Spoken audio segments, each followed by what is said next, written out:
the reason why I became a STEM ambassador. I didn't want the world my boy grows up in to be the way it is now.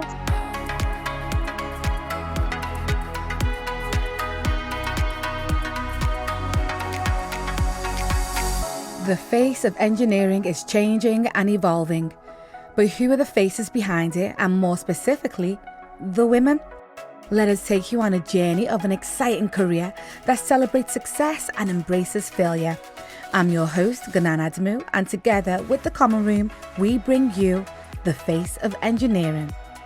Today, I'm in conversation with Dr. Krystina Pearson Rampeearee. My name is Krystina Pearson Rampeearee, so I am a senior flight systems engineer. So Krystina, it's so nice to speak to you, and I'm loving the talent of female engineers that I've had so far. So you've just topped my list. Amazing. Oh, it's been brilliant. It's been absolutely brilliant. And I think I told every single one of them, if I had women like you come to my school when I was, looking at careers, I definitely would have gone into engineering. Honestly, these are all really incredible.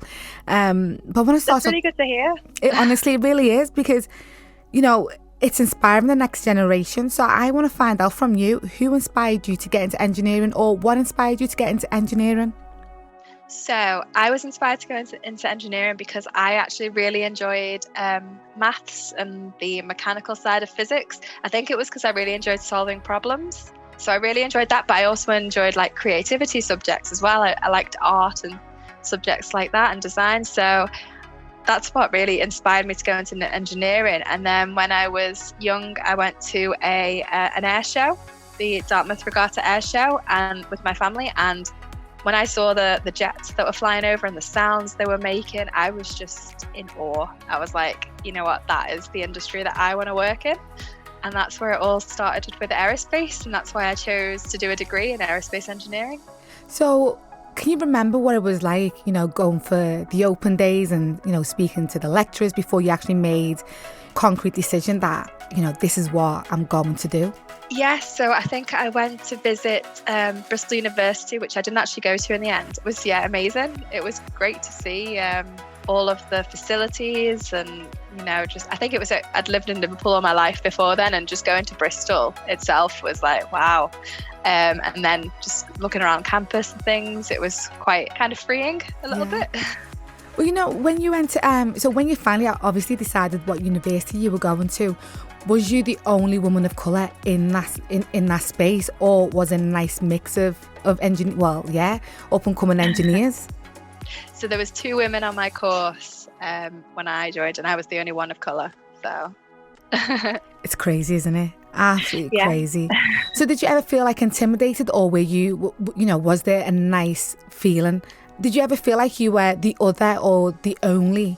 Well, the thing is, and this is the thing that I've personally found in engineering, and it may just be because of the type of work that I do, but I've always found that I've been part of a team.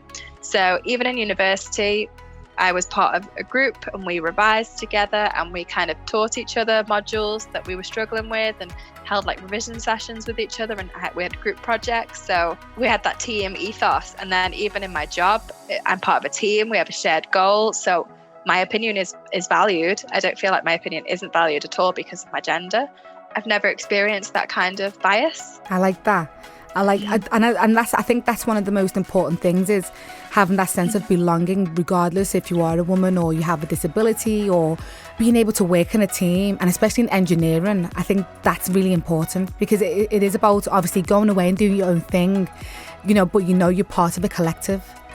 Exactly. I'm part of a team. We're working together. We're supporting each other. And that's kind of my atmosphere at work.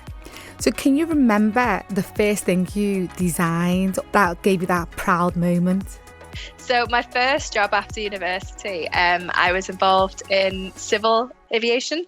So my job was kind of designing interiors for different airlines, for example, like American Airlines, Air France, Etihad, Emirates, all the interiors for the nice, like first business class areas that I don't usually see.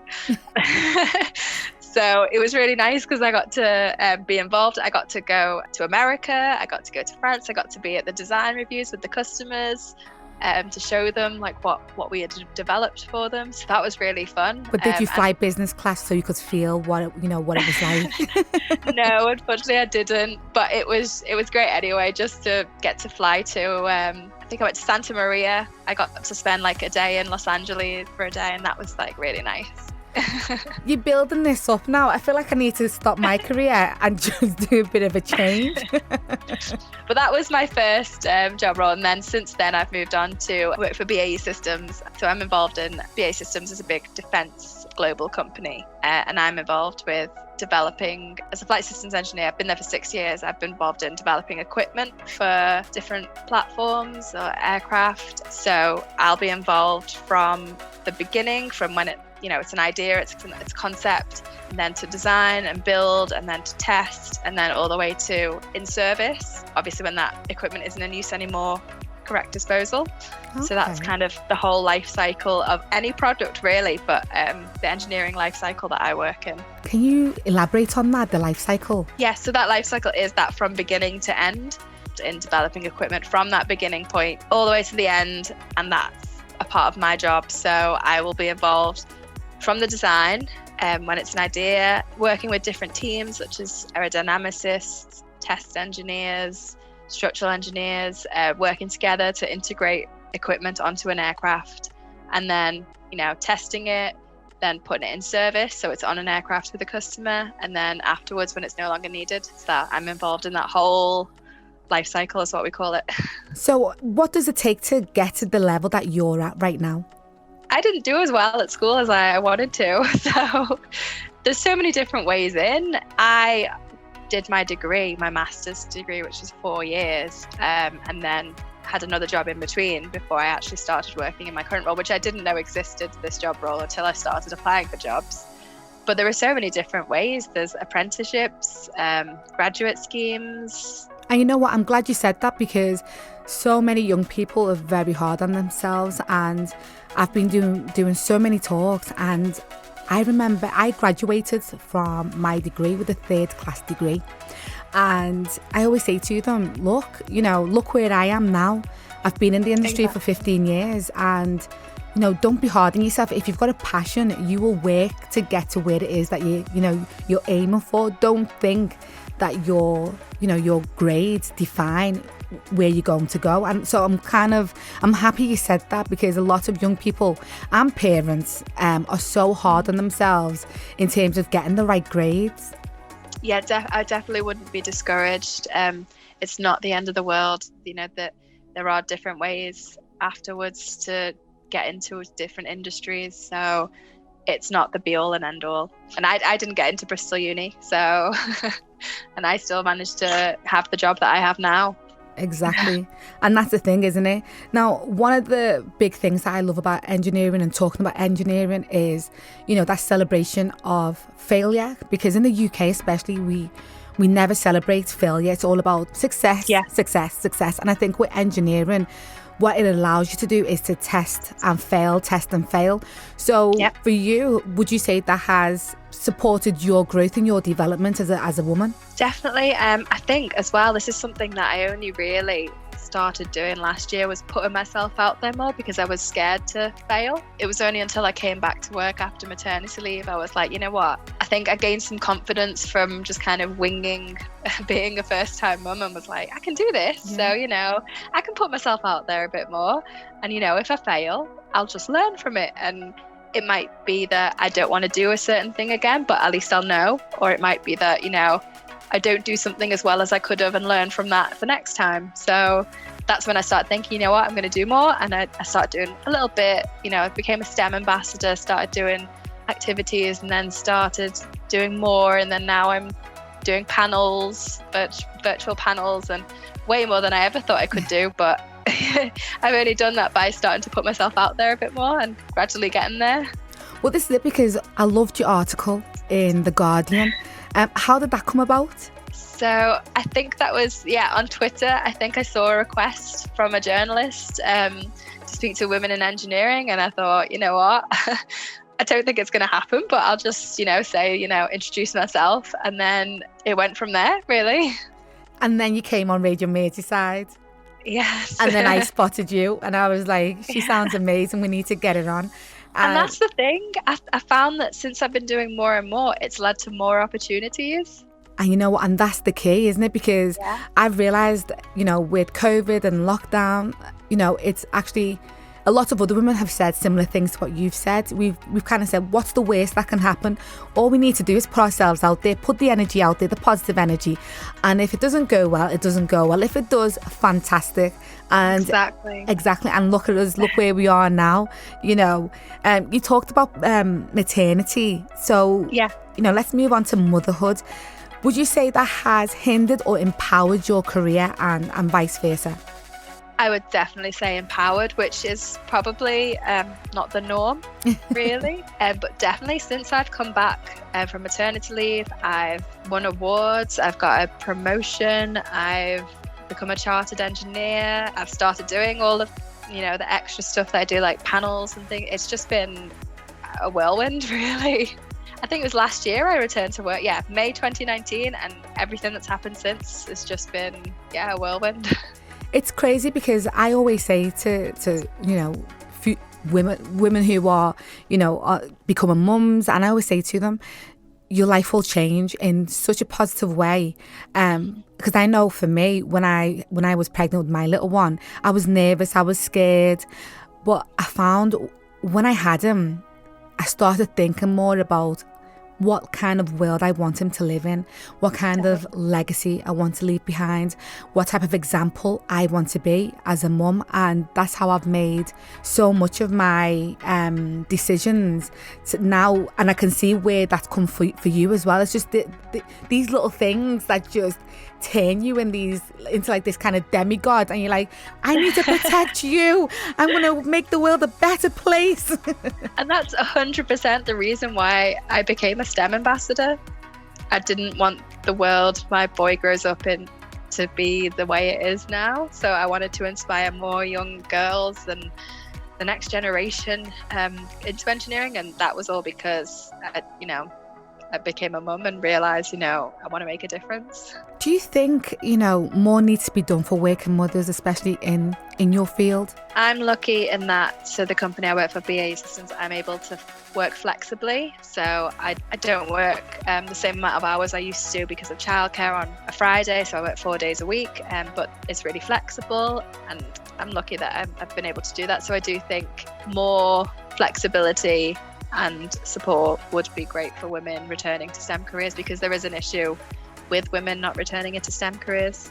I mean, it's the same in media as well, because it's not, in some cases, or the majority of cases, it's not a 9 to 5. Sometimes you're working shifts that you don't want to work, but those are the only shifts that are available, so I totally get it. Yeah. And now, in terms of diversity, do you think more needs to be done in diversity in the industry? I definitely do. I think a lot of companies are very aware now that they need diversity. Well, they need an inclusive environment, first of all, to have that diversity, which we all know brings about benefits that will benefit all companies, better innovation, quicker, retaining more employees, attracting more employees. So we all know the advantages. So companies are trying to create that workplace now, which is really great. And what, from your experience, what do you think they could do better? It's really tough. I think it's a mix between what companies can do, especially in STEM, and it's a lot of what can be done with the younger generation, so in schools and in society as a general, because there is stereotypes and biases that children grow up with that put them off STEM subjects before they've even got to the point later of choosing careers. So there's a lot everyone can do, I think. Yeah. What would be your dream design? Or is there something out there that you thought, oh, I wish I designed that?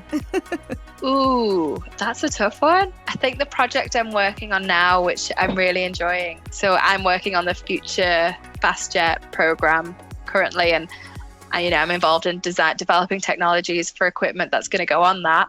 So I think in 10 years time-ish, I'll be able to say, I was involved in that. I think that in itself is going to be an amazing feeling, and I think it's a once in a lifetime opportunity that I have right now to be involved in that.